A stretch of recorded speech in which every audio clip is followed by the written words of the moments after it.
Hi guys, అమ్మమ్మ పాలకూర మాత్రం బాగుండే కదా అమ్మమ్మ?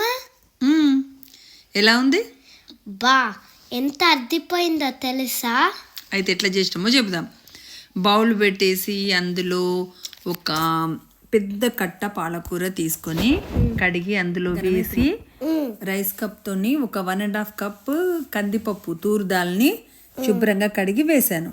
ఆ తర్వాత ఒక పెద్ద ఆనియన్, ఆ తర్వాత 8 పచ్చిమిరపకాయలు, 1 టీ స్పూన్ పసుపు, తగినన్ని నీళ్ళు, ఒక 1 table spoon or 2 table spoon oil వేసి పూర్తిగా కలిపి కుక్కర్లో వేసి విజిల్ పెట్టాలి.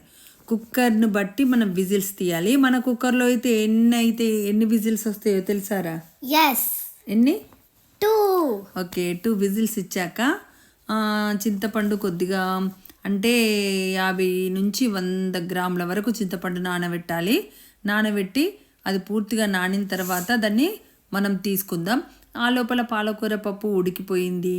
ఆ ఉడికిన పాలకూర పప్పును అలా కలిపిన తర్వాత చింతపండు తీసుకున్నాం కదా, 50 నుండి 100 గ్రాములు అన్నాను.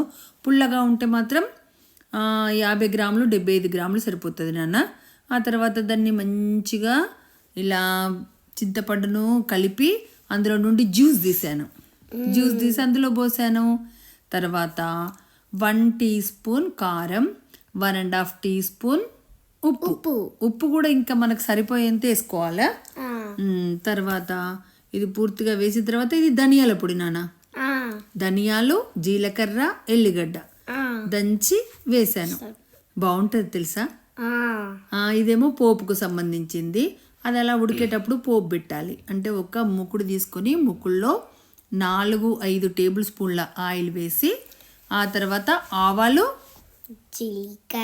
జీలకర్ర, ఇంకా ఎండుమిర్చి, ఇంకా కరివేపాకు, ఇంకా పుదీనా. అయ్యో, ముందు కరివేపాకు చెప్పాం మనం. ఫస్ట్ పుదీనా వేసి మంచిగా వేగాక కరివేపాకు కూడా వేయాలి.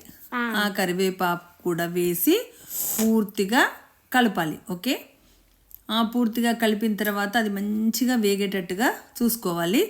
ఆ తర్వాత ముందుగా మనం వెల్లుల్లిపాయ దంచి పెట్టుకున్నాం కదా, ఆ దంచి పెట్టిన వెల్లుల్లి కూడా వేసి రెడ్ కలర్లో వచ్చేదాకా వేగనివ్వాలి. ఓకే, రెడ్ కలర్లోకి వచ్చాక కొద్దిగా మనం పసుపు వేయాలి. ఓకే, ఆ పసుపు వేసిన తర్వాత పూర్తిగా వేగిన తర్వాత దీన్ని తీసి మనము పప్పు గిన్నెలో పోపుని వేయాలి. చూడు, పప్పు గిన్నెలో వేసాను. ఓకే, పప్పు గిన్నెలో వేసాక అద్దిరిపోయే రుచి. ఎంత బాగుందో చూసావా, నోరూరిపోతుంది కదా. ఓకే, ఇది అందరికీ పంపియండి. ఓకేనా? థ్యాంక్ యూ అండి. Thank you for watching.